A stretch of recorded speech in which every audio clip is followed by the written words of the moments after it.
gas emissions, and 70% of global energy consumption, and only 3% of Earth's surface. That is obviously changing in the next few years, but this tendency will only increase, particularly in countries of the global south, like Colombia and pretty much all of Latin America and the African continent. So what else can we talk about cities? Who lives in cities? Most of us, and I think it was, I'm sorry, I don't have the data right now, but I think it was 2 years ago, then more than 50% of the globe's population ended up being urban dwellers. So we have an urban future. We also have a climate change future that we need to tackle. And that is where we sort of enter, where climate change enters. So how do we see climate change? You know, this is the classical picture of the polar bear or the wildfires in Australia, or the occasional knowledge and perception that this storm here or this storm there, but we don't think about climate change in our everyday lives and how it affects us, and how it really is an omnipresent, not threat, but reality. And despite the change that we've had in the past years, with conversations shifting with Greta Thunberg and the Green New Deal, and more or less sincere decarbonization announcements from governments or companies, we still, as individuals and as organizations and as institutions, don't see climate change as the overarching theme that really structures our daily lives. And that's why we need a systems change. And that's where Low Carbon City aims to bring a solution. So how do we do it? We structure our work around the SDGs.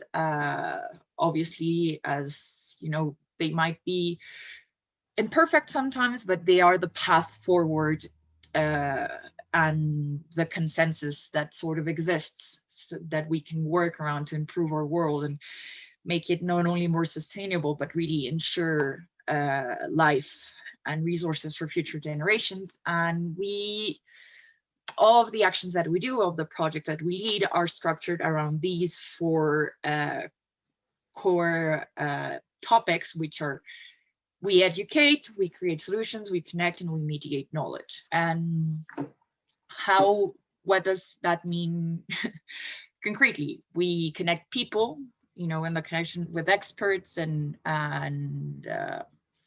change makers to collaborate towards solutions. So we're really brokers, let's say, of important connections towards collaboration.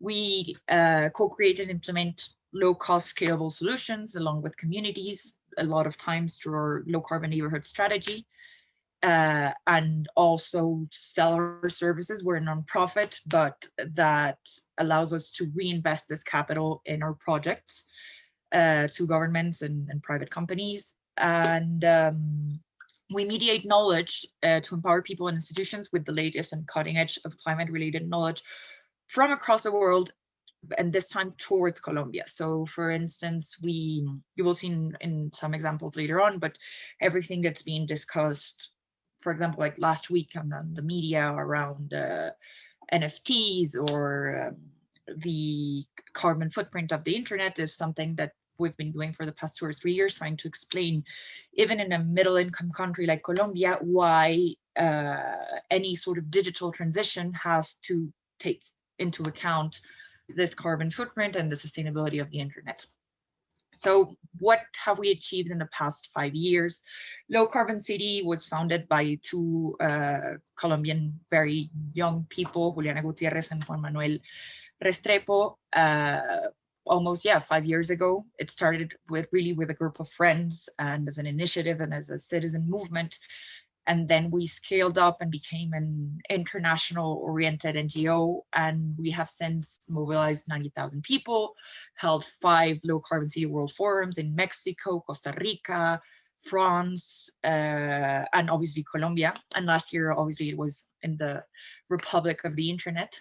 And we have 135 cities with low carbon city ambassadors. Those are, it can be a person, it could be an institution, it can be a municipality that have agreed with our values and that promote low carbon initiatives in their own spaces.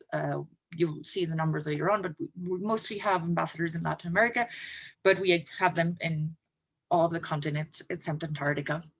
And we're part of 12 international networks that promote sort of climate related topics or even decarbonization topics.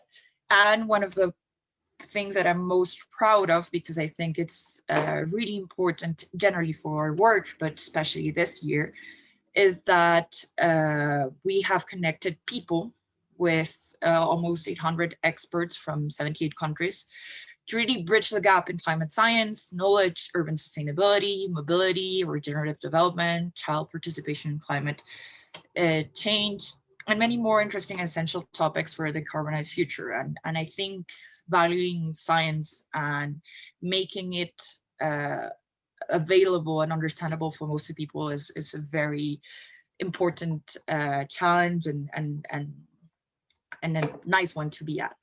So why do we do all of this, and what's the core of our bet? Since Low Carbon City was born in 2015 with the Paris Agreement, that was one of the reasons that was behind this.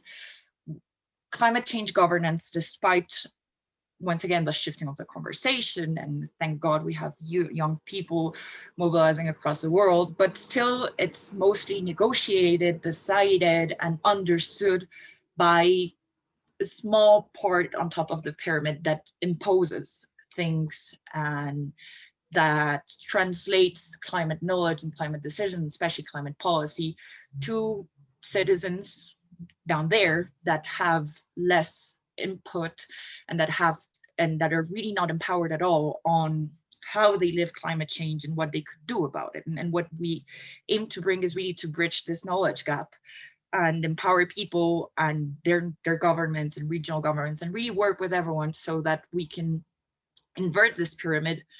And I'm sorry if this graphical representation is a bit confusing, but that's what I wanted to share. It's that as sort of an electron cloud of collaboration. So that everyone connects with everyone, and that citizens that are at the core of climate change governance and climate change policy, and that their ideas and how they feel it and how they impact it are heard, so that we can really tackle the imbalance in representation and in this governance regarding climate change. So how do we work? Well, we work directly with all of these actors, and they're not our competitors, they are our partners at the Colombian level, at the Latin American level. So for example, in regional organizations, we work with ICLEI, with other NGOs. We've collaborated a lot with the Impact Hub in Medellin. They're one of our best partners, so we really want to strengthen and build this ecosystem, and we're quite proud of what we have done over the past 5 years. Obviously, we can grow further. So how do we educate regarding our strategy? So this, for example, was the Low Carbon City World Forum that was held in Villahermosa in Mexico, which was an event that gathered the public decision makers. This is one of our behavior change campaigns that's called 30 Days for the Climate. It's 30 simple gestures. It's a digitally based campaign, but we did with the Climate Reality Project and WWF. This was a climate finance event. So that's how you can see how we educate also at the national level, and with businesses and partners and companies, because climate finance is sometimes quite hard to understand, but we just really bring together the Colombian ecosystem of climate finance to educate people around it and to transfer these capacities. And how we connect, so these are our ambassador cities, and that's kind of our network where we support them and also hear what they have to say, and they also support us. Or how we connect just basic citizens with decision makers and more of a sort of tactical urbanism perspective. Adriana, sorry. 1 minute. Yeah, I was finishing. Yeah. And we mediate knowledge in English, in Spanish, sometimes even in French and Portuguese. So creating publications and events that promote this urban-based climate knowledge. And finally, create solutions through all of these events to really be implemented concretely in neighborhoods. And this is mostly in Colombia and in Medellin, where we're based. And this is a climate science education for low-income children. And this is our flagship project right now that's trying to implement this and create a Spanish and adapted pensum for climate education, because most climate education tells you to recycle. And most low-income people already recycle. So it's really trying to create this and bridge this knowledge gap towards Colombia. So thank you very much. Here is my email and my contact if you want anything, and I guess we'll discuss further in the questions. And you can follow us on social media. And thank you very much for your attention. Thank you so much, Adriana, for sharing the work that you guys are doing there at Low Carbon City. And if you, just for everyone to know, I didn't mention it at the beginning for the panelists, we are going to have a Q&A. We're going to be having a Q&A at the end. So right now, everyone is encouraged to be writing their questions in the chat. And for Adriana as well, if you want to also leave your contact information later on the chat, but we also are going to share the panelists' information as well. Thank Absolutely. you. So now we go with Zaraí Salvador. She's the co-founder for Alterbike. She is going to be our panelist from Mexico. She's a social entrepreneur. Welcome. The floor is yours, Zaraí. Muchas gracias.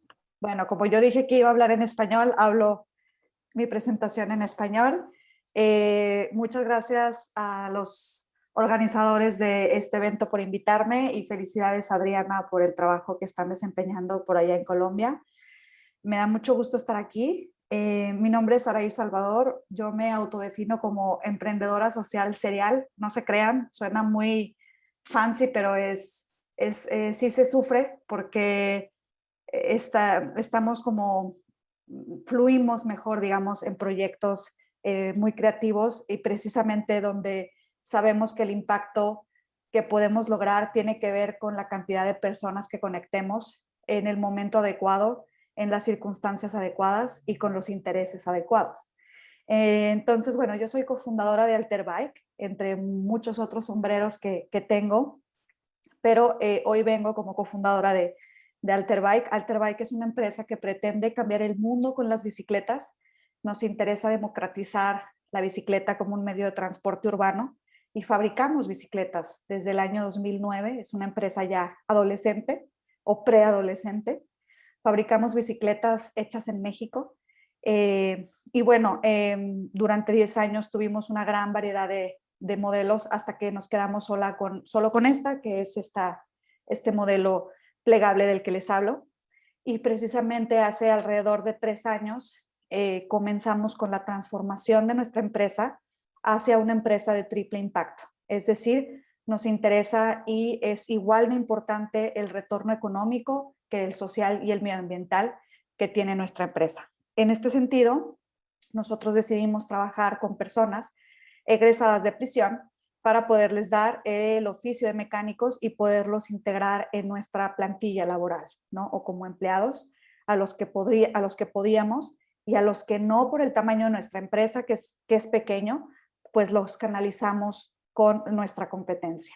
Entonces, bueno, durante estos años que hemos implementado este programa, que le llamamos el programa de reinserción social, hemos tenido muchos aprendizajes y quisiera darles 10 de ellos, ¿no? En estos 10 minutos que tengo, de mis aprendizajes de cómo poder gestar y hacer y propiciar colaboraciones poderosas, ¿no? Que puedan realmente servir para lo que estamos tratando de lograr. En este caso, en nuestro caso, pues era gestar un programa de reinserción social que se opera durante 3 meses, digamos con una intensidad de operación muy fuerte, porque son talleres diarios para estas personas que egresan de prisión, y en el que han habido alrededor de 40 más o menos aliados de diferentes sectores, aliados del sector público, del sector privado, es decir, otras empresas,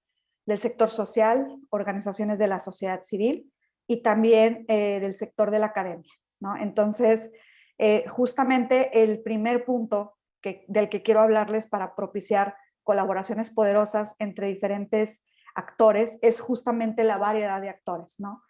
Creo que y creemos que entre más actores diversos haya, más riqueza hay, ¿no? Y podemos asegurarnos que lo que sea que aprendamos del proyecto que ejecutamos, pues va a tener una diferencia de puntos de vista y una riqueza de tal forma que sea un proyecto plástico, ¿no? Que pueda adaptarse y que pueda replicarse de manera más fácil.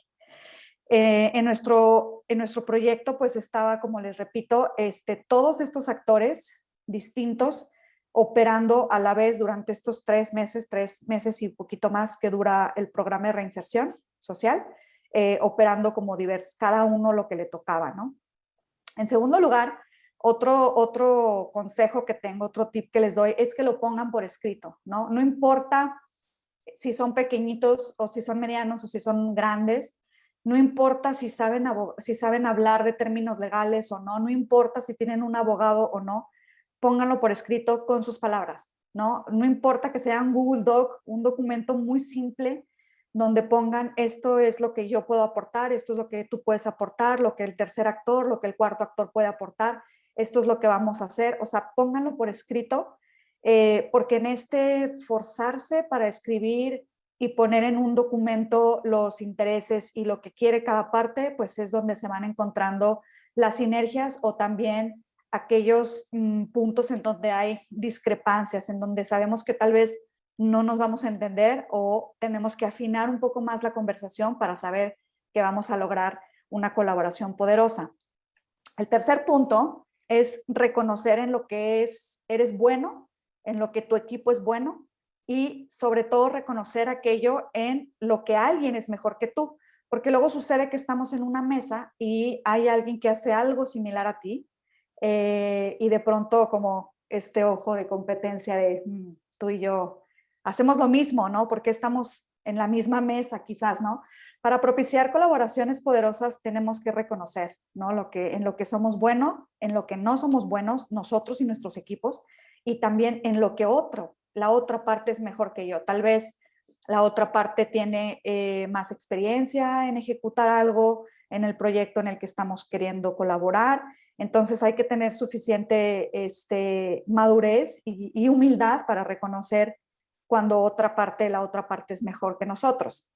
Después de este reconocimiento viene la confianza, ¿no? Es decir, tal vez yo no soy, por ejemplo, un ejemplo muy concreto en nuestro programa. Nosotros no somos psicólogos, nosotros no somos terapeutas. Entonces, cuando llego a una parte que integra las terapias sociales o las intervenciones que tienen que ver con la salud mental de los participantes o los beneficiarios de nuestro programa, pues claro que vamos a confiar en ellos. Nosotros fabricamos bicis, nosotros vendemos bicis, nosotros, claro, estamos y tenemos una arquitectura y creamos una arquitectura, pero quienes realmente elaboran la parte de la psicología, por ejemplo, pues son los expertos. Entonces, en esa parte, por ejemplo, bueno, confianza total, ustedes saben lo que hacen, solamente hay que medir.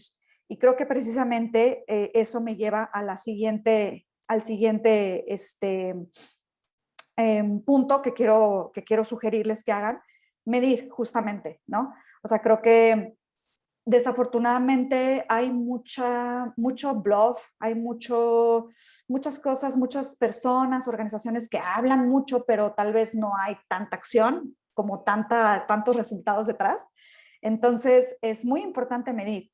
En esta parte donde están poniendo por escrito lo que va a hacer cada quien, pues hay que también escribir, bueno, esto es lo que yo voy a hacer y esto es lo que yo voy a medir, ¿no? Porque los indicadores de un programa o de un proyecto de colaboración son sumamente importantes y eso también va a poder sumar y poder tejer la confianza, ¿no? Entre las partes. Si yo digo que soy muy buena en capacitar a las personas que egresan de prisión como mecánicos o mecánicas de bicicleta, pues entonces un indicador va a ser cuántas personas salen de mi programa, de mis 40 horas que yo les enseño en este programa, sabiendo armar una bicicleta o sabiendo reparar cuestiones básicas de una bicicleta. Ese es un indicador muy, muy puntual. Entonces, bueno, eso también es muy importante. Ese es el quinto punto, medir. El sexto punto es muy importante compartir los mismos valores. Fíjense que en alguna ocasión me sucedió que yo integré a un tercer aliado al proyecto y entonces una de las partes no se sintió muy cómoda, no se sintió amenazada, ¿no? por el posible robo de sus metodologías. Entonces ahí me di cuenta que no había confianza. No había confianza, tal vez conmigo sí, pero no con un tercero que yo estaba trayendo. Entonces la confianza es algo que para mí, en mis equipos y en mis proyectos, es básico. No puedo trabajar cuando no hay confianza. Entonces, pues yo le di las gracias a este aliado y le dije que no podíamos continuar con el trabajo, que esto era un proyecto sumamente colaborativo y que aquí necesitábamos compartir todos lo que sabíamos hacer. Por supuesto, no metodologías, pero cuando menos tener la apertura para trabajar con otras partes, ¿no? Entonces, bueno, este es el sexto punto. Después me gustaría platicarles rápidamente, me faltan unos 4 puntitos más, que tiene que haber preferentemente un liderazgo neutral, algo así como Suiza, ¿no? En nuestros proyectos. A veces hay organizaciones ecosistémicas que realmente están intentando hacer que todos los actores hagan lo mejor que saben hacer y lo mejor que pueden aportar a los proyectos, y son este tipo de organizaciones las que pueden dar como una guía o un liderazgo a los proyectos en donde los intereses sean a favor de la problemática que se quiere resolver, ¿no? Entonces siempre es bueno un actor, un liderazgo neutral. Por supuesto, la comunicación sólida entre los colaboradores de los proyectos. Como siguiente punto, bueno, y propiciar, ¿no?, esos espacios. Tal vez ahora por la situación sanitaria es difícil juntarnos físicamente, pero sí tiene que haber espacios en donde se compartan cómo vamos con los proyectos, cómo vamos avanzando con lo que a cada quien le toca, y sobre todo tener mucha confianza de decir, nos sentimos bien, nos sentimos mal, esto no nos gustó mucho, ¿qué podemos hacer para mejorarlo? O sea, realmente tener una comunicación abierta es sumamente, sumamente importante. Después, me gustaría decirles que es importantísimo documentar, ¿no?, y compartir la innovación. Si estamos gestando y operando algún proyecto, es importante compartirlo. Por ejemplo, en nuestro caso, nosotros aplicamos ciertas pruebas psicológicas, ¿no?, a los beneficiarios.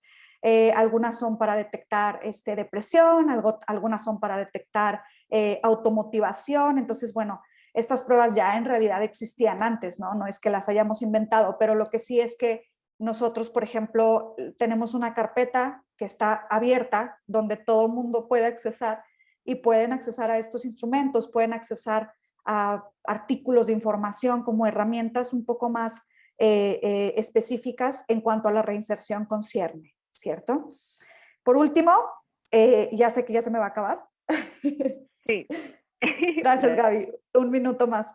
Por último, quiero decirles que es importante conectar. Si estamos trabajando en silos, si estamos trabajando aislados y no conectamos con los demás actores de un ecosistema, de la problemática que queremos resolver, no vamos a tener impacto. Entonces, es importante buscar siempre un momento para conectar. Y por último, trabajar en sí mismo. Creo que en la manera en la que uno se conozca de manera personal, y sepa sus fortalezas y sus debilidades, y también su equipo conozca sus fortalezas y debilidades, y entre todos nos conozcamos, vamos a poder tener una mejor posición para reconocer en lo que somos muy buenos, en lo que no somos tan buenos y en lo que la otra parte puede aportar a nuestro proyecto. Entonces, si ustedes me preguntan, para mí un sueño sería contar con un índice de colaboración, ¿no? Poder saber si los proyectos realmente son colaborativos de acuerdo a estos puntos que les comparto, y si no, pues tal vez propiciarlos, ¿no? Propiciar de manera explícita que sucedan estas cosas cuando hay proyectos de colaboración. Entonces, esto es lo que tenía que platicarles. Lo intenté hacer lo más general posible para que no fuera como de un proyecto. Puede aplicar a retos urbanos, puede aplicar a retos de cualquier tipo. Entonces, eso es lo que quiero venir a platicarles hoy. Muchas gracias. Gracias, Zaraí. Definitivamente un tema muy importante cuando es cuestión de hablar de egos y cómo, más humildad para trabajar en estos proyectos de colaboración. Muchas gracias. English, just a quick, because Renato is going to go in English as well, our next panelist. So Zaraí, she's going to leave her contact information and we're going to send it as well. And just a technical problem with our Portuguese interpreter. Apologize for that for our Portuguese speakers. He is jumping in the session right out. I think his internet just broke down, but he's restarting the session now. But in the meantime, for those that were in the Portuguese channel, if you could go on the English channel, or if Renato, you will be taking the conversation in English, right? Yes, but I can take it in Portuguese if you prefer. Just let me know.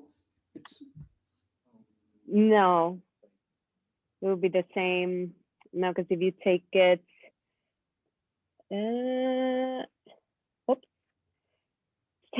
take it for now. I guess take it in Portuguese, and I need to check with the interpreter that is on the Spanish.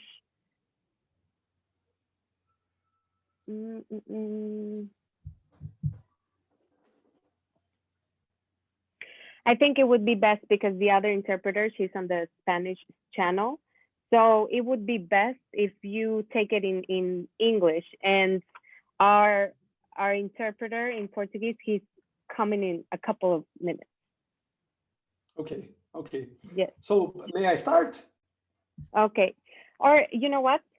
1 minute pause. Everyone just stretch your legs a little bit. Just stretch your legs.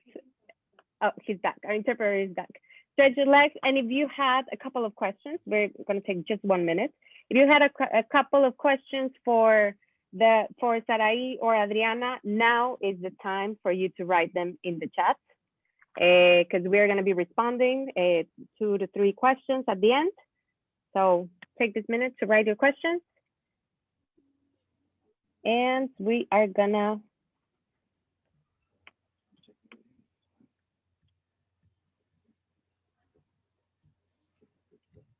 update. Okay, so for those that are in the Portuguese channel, can you give me a thumbs up that you can listen now? Those on the Portuguese channel.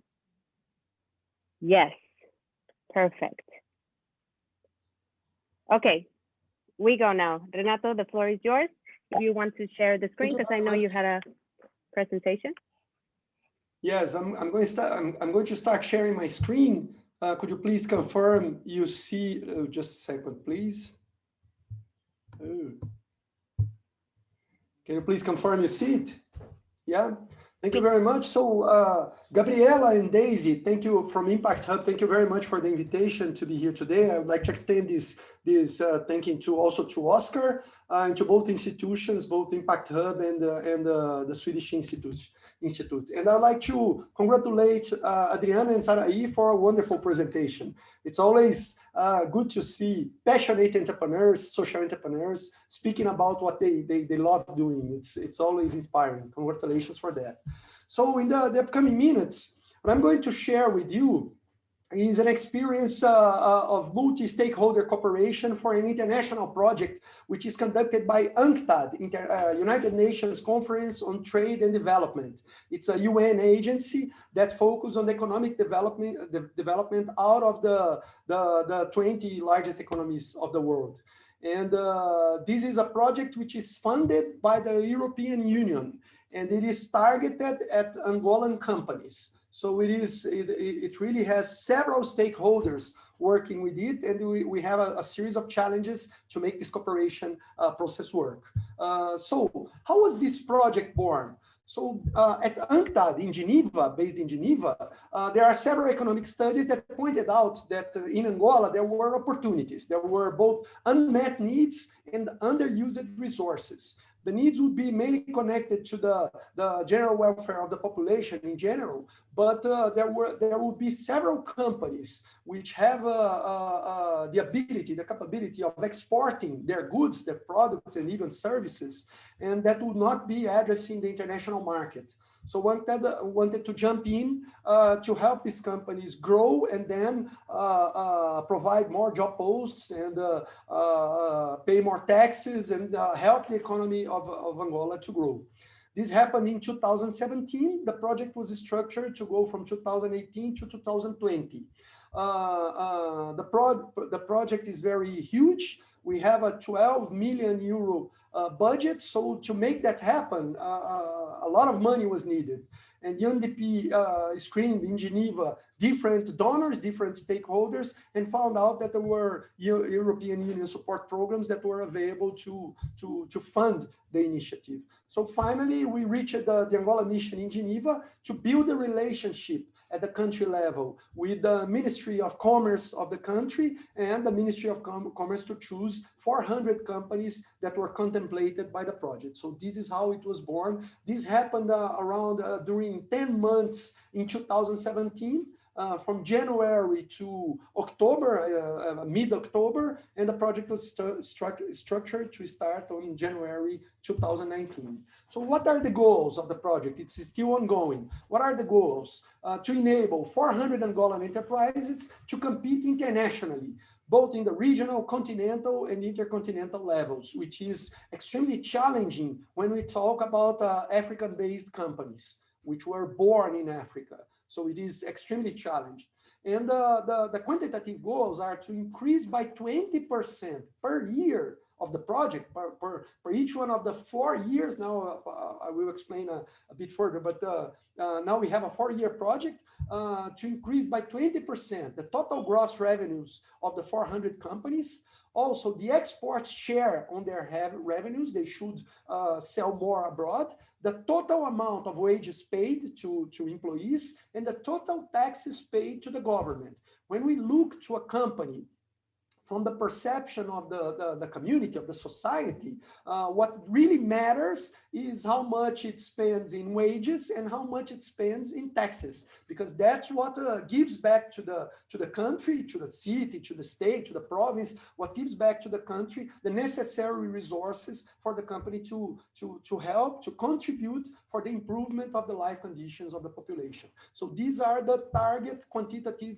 goals of the project. What are the partners? I already mentioned that, but the European Union, which is the donor with 12 million euro, UNCTAD, which is the technical leader, and it has put together a bunch of 7 different solutions, training programs, consulting programs, education programs to help these companies to upload their games and be ready to compete internationally, and the Ministry of Commerce from Angola, which is responsible for the logistics on the country level and the company selection. The project targets the 2 largest cities in Angola, Luanda, the capital, and Benguela, which is like the industrial city in the country. The total amount of people living in these 2 cities combined will be around 5 million people. So all of these communities will be impacted by the growth of the project. What are the main challenges that we are facing? The project is currently ongoing. I am one of the coordinators of the project. What are our main challenges? The first of them is bureaucracy, not in a negative way. Things are bureaucratic and things like that. The bureaucratic side of accounting, of providing the donor the correct information that they need to justify the investment in the European community is very difficult, because the European Union has different accounting standards from the Angolan business procedures. So we need a translator but this translator is not a person. We need a company to translate all the information we get from the Angolan companies to the European standards. And this is extremely expensive. We are using an international auditing firm. And we had a target of not spending more than 8%. And this is an interesting number for you to keep in mind. We had a target of not spending more than 8% of the total budget of the project with management procedures, with bureaucratic procedures. But this was impossible because of the need of hiring an international accounting firm. So now we are in 12% of the total budget. So you look to 12 million euro and you take a slice of 12% of this total number just for the management of the project. This is extremely negative, but that was the best we could do with all the needs that we had to cope with the standards that were required. We also have a difficulty with the dropout levels and replacement of the companies. We have 400 SMEs. But in this case, we're not SMEs, small and medium enterprises, but we are targeting medium-sized companies, because these are the companies where we can make the most of the highest impact with the program that we bring, and they may hire much more people, and they may actually export their goods. So we're targeting medium-sized companies. When we talk about the medium-sized companies, we're talking about a successful entrepreneur that does not have a boss and that does not need any help to survive in most cases. So you ask him or her to commit with a 3-year, now 4-year project where international consultants will be coming to his company every month and telling him or her what to do. This is a bit hard, and some companies have dropped out of the project. We have lost around 25 out of the 400 companies that started the project. And it was necessary to select new companies and to bring them to the same level of the others, to give all training and to use all tools. And this also had an impact on the management budget that we are using from 8 to 12%. And finally, we needed to renegotiate the project during its happening because of COVID-19. The 3rd year and last year of the project was 2020. But from March 2020 on, the United Nations branch in Geneva, the Palais des Nations, was shut down, and no trips, no travels, no one was working there any longer, and the international consultants connected to the project were not allowed to travel any longer. So at that moment, we had all the initiatives based on ground working and communicating through email, through WhatsApp, through a tool that we used no one had Zoom installed. No one was using Microsoft Teams or WebEx, Cisco WebEx or other tools to communicate. So we had a break of 2 months until we figured out how to work with the project and how to accomplish the same outcomes without having consultants on the ground. And we actually negotiated with the European Union. It was not difficult to negotiate because it's a global scenario. We negotiated 1 year more for the project, but they demanded that we reach 20% more outcomes in this 4th year. So we have 1 year more, but our bar has raised 20%. So it's still tricky, still challenging. What are the solutions that we are using to approach these challenges? First of all, we have a multi-stakeholder team on the ground. So when we speak about international cooperation, it's very unusual that you have a donor representative on the ground. So if you have the Swedish Institute, this is just an example, just for the sake of understanding. If you have a Swedish Institute funding a project in Brazil, it's very rare that the Swedish Institute will send an executive to stay here in Brazil working with the project throughout its happening. But we secured one representative from the European Union to move to Angola and to stay there for 24 months the 2 last years of the project. Meanwhile, we are delivering the expected outputs that were agreed on the beginning of the project. So this was very important. UNCTAD has put 2 executives there, one Angolan, which was recruited locally, but one that flew from Geneva is also living there, and several international consultants are joining, coming and going the project several times. I've been to Angola 9 times since the project began. And we also have a group of African Angolan consultants selected by the Ministry of Commerce, which actually deliver all the outputs that we expect. The second issue is that we chose to use only international consultants who are Portuguese-speaking professionals. So we chose mainly Brazilian and Portugal consultants based or originally from Brazil and Portugal to train Angolan professionals. Today we have an army of 120 consultants working together with these 400 companies to deliver the outputs. And finally, we chose a Brazilian startup. This is because 2 coordinators of the project are Brazilians and live here in Brazil, and I'm one of them. We chose a Brazilian startup to produce accounting and reporting solutions that would get the original numbers in the Angolan standards, and with the support of the international auditing company, KPMG, would translate this material into the European standards, and then the output, the online dashboard that the European Union officers use to monitor the project comes into Angolan standards and leads into European standards. Actually, the Brazilian company is now trying to sell this technology for other projects worldwide. So this is the main initiative. And what are the outcomes that we have achieved so far? On the first year of the project 2000. Sorry.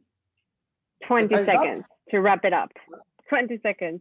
Or 30 seconds. Okay, this is the last slide. I'm sorry for that. On the first year, we selected, trained, or produced consulting services and capacity building for the companies. Sales went up 14%, wages 16%, and taxes 8%. Not all companies pay correctly their taxes. So we also have an education effort to clear this. On the second year, we went to the roadshow. These companies went to visit international buyers to increase their sales.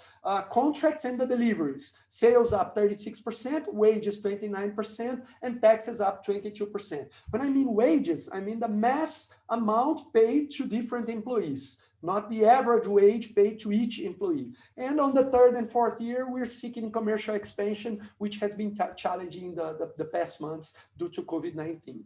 So this is the experience I'd like to share with you. Gabriela, I apologize for the time. But thank you very much for having the opportunity of sharing the experience.